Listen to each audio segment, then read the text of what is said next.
A lot has happened since the Cowboys' embarrassing loss back in January against the Green Bay Packers, and honestly, they have been bleeding ever since. The roster has gotten progressively worse, with the GM just yapping away, feeding the headlines, all while letting every single free agent detach themselves from the ever-revolving entertainment carousel that is the Cowboys. Let's not lie, the morale was already down after the team choked in the playoffs, but the front office has doubled down, destroying the morale even more of a whole fan base and the team as a whole. There's nothing else left to cover, so instead of me rehashing the same old depressing state of the Cowboys, I want to talk about the fraction of hope that remains to this franchise. Now again, let me be clear here.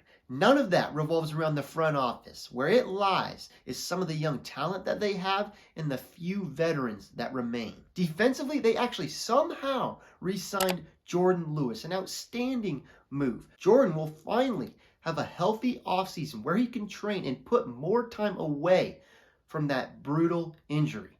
He's a vital player for this defense and no doubt a source of hope. The fact that he was able to make that much of a difference later on in the year after that type of injury says a lot. It takes everyone a little bit of time to recover from serious injuries, especially a fracture like that in his foot.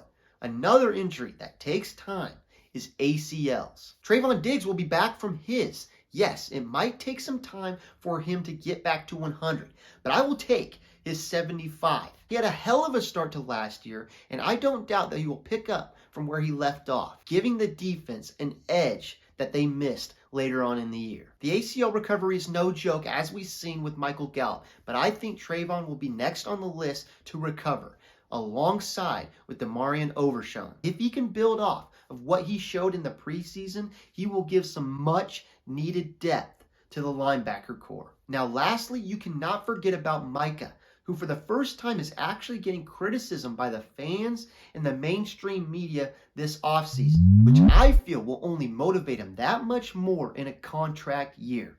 I understand statistically he didn't have the best game in the playoffs, but you cannot underestimate at any point in time he's a play away for getting the ball back to the offense. When it comes to the offense, the biggest beacon of hope to me is Dak. Now I know many of you probably don't agree with that, but you cannot ignore the season he had last year under Mike's play call. He's far from regressing, and you give him another offseason under that system, I don't see how that's not a bright spot for the Cowboys. He's a top 10 QB in the league. If you have a top 10 QB, that is a bright spot for your team. He's also on a contract year that the front office either can't work out a deal with them or just simply do not trust him to extend him, which I quite don't understand. Either way, they are making it harder on themselves because for some reason they want to make it everyone's contract year in 2024, showing the elite level of planning that is going on in the front office. How do you have Micah, CD, Dak, and your coach all on contract years?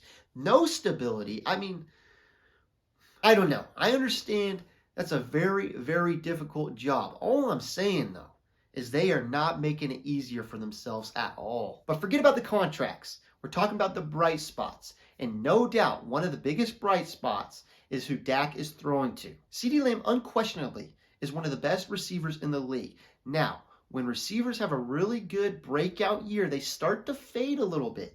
But to me, CeeDee's biggest strength has always been his consistency. He's also paired with two up-and-coming Jalens, and Jalen Brooks and Jalen Tolbert.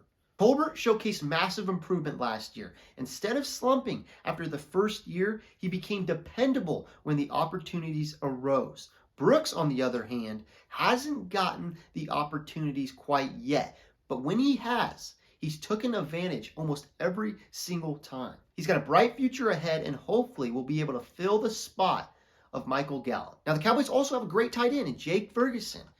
That is another bright spot, and hopefully he will be able to build off of what he did from last year. Now, here's the problem when trying to make a video like this. The Cowboys' concerns are everywhere.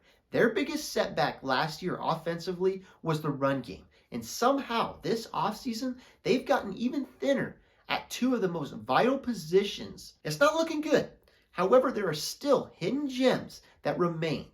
Those gems are Tyler Smith and Zach Martin. Zach Martin's name speaks for itself, and Tyler Smith has done nothing but break expectations since he was drafted. Hopefully, they will give stability to an O-line that will have a lot of fresh faces, and hopefully, they can stay healthy. The last bright spot I have for the Cowboys is the new assistant head coach, Al Harris. Retaining Al was one of the biggest wins for the Cowboys this offseason. I don't know how his role is going to change with the assistant head coach, but I just know for a fact retaining him with his level of connection to the players is such a big win. Overall, that's all I got. The Cowboys have a roster that has bright spots and pieces in place, like Trayvon Diggs, Micah Parsons, Dak, CD, and so on. No matter how you cut it, though, there are so many concerns and questions that surround this team. The foundation that Mike has laid the past 4 or 5 years